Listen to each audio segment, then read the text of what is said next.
प्रिय छात्र छात्राओं, कैसे हैं।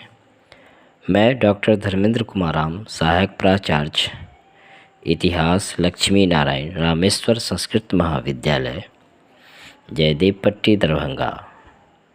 मैं आज ऑनलाइन टीचिंग के माध्यम से शास्त्री प्रथम वर्ष के छात्र छात्राओं के लिए मध्यकालीन भारतीय इतिहास के अंतर्गत शेरशाह,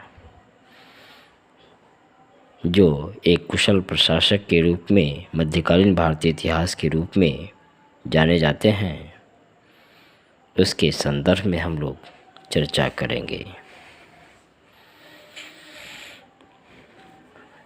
शेरशाह मध्यकालीन भारतीय अफगान शासकों में एक महत्वपूर्ण शासक था, जिसने अपने अल्पकालीन शासन काल में ही मध्यकालीन भारतीय इतिहास में अपना एक महत्वपूर्ण स्थान कायम की।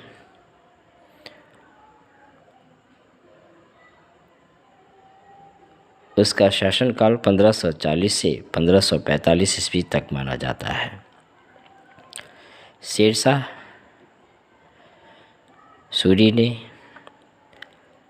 मुग़लों को भारत से विस्थापित कर न केवल द्वितीय अफ़गान राज्य की स्थापना की, बल्कि अफ़गान शासन को स्थायित्व और सुदृढ़ता प्रदान करने के उद्देश्य से शेरशाह सूरी ने कई प्रशासनिक और सैन्य सुधार से संबंधित कार्य भी किए। शेरशाह द्वारा किए गए जो साम्राज्य निर्माण तथा प्रशासनिक सुधार थे, उसका प्रभाव अकबर के समय प्रकट हुआ और एक विशाल अखिल भारतीय साम्राज्य के निर्माण का मार्ग प्रशस्त हुआ। यही कारण है कि साम्राज्य निर्माता और कुशल प्रशासक के रूप में शेरशाह सूरी की प्रशंसा की जाती है। शासक बनने के पश्चात शेरशाह सूरी के सामने दो प्रमुख समस्याएं थी। सबसे पहली समस्या कि मुग़ल सम्राट हुमायूं की भारत वापसी की संभावना पर रोक लगाना था, और दूसरा उसे अफ़गान सरदारों की महत्वाकांक्षा पर भी नियंत्रण स्थापित कर अपनी स्थिति को मजबूत, उसे सुदृढ़ करनी थी। ये प्रमुख समस्याएं शेरशाह सूरी के सामने थे। इसके लिए प्रशासनिक और सैन्य जो सुधार होने चाहिए वह आवश्यक महसूस हो रहे थे। यही कारण है कि शेरशाह सूरी ने अपने शासनकाल के दौरान कई प्रशासनिक सुधार किए। शेरशाह के प्रशासनिक सुधार प्रबुद्ध शासक के आदर्श से प्रेरित थे, जिसमें राज्य के हित की रक्षा और प्रजा के सदैव कल्याण, उसके उद्धार, दोनों को समान महत्व देते हुए शेरशाह अपनी प्रशासनिक प्रणाली में निरंतरता, पुनरुद्धार और परिवर्तन के लक्षण क्रमशः केंद्रीय प्रशासन, सैन्य सुधार और राजस्व संबंधी सुधार में शेरशाह सूरी के ये सभी लक्षण दिखाई पड़ते हैं। प्रशासनिक संगठन के क्षेत्र में शेरशाह ने सल्तनतकालीन जो केंद्रीय प्रशासन था उसको बनाए रखा।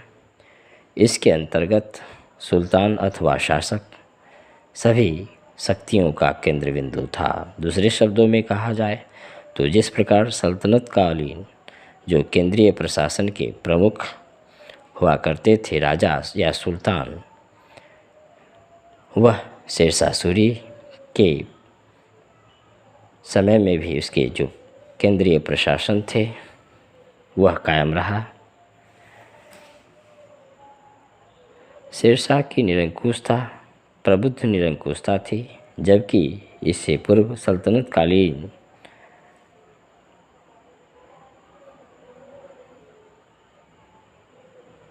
शासकों की जो निरंकुशता थी वह प्रबुद्ध निरंकुशता पर आधारित नहीं थी।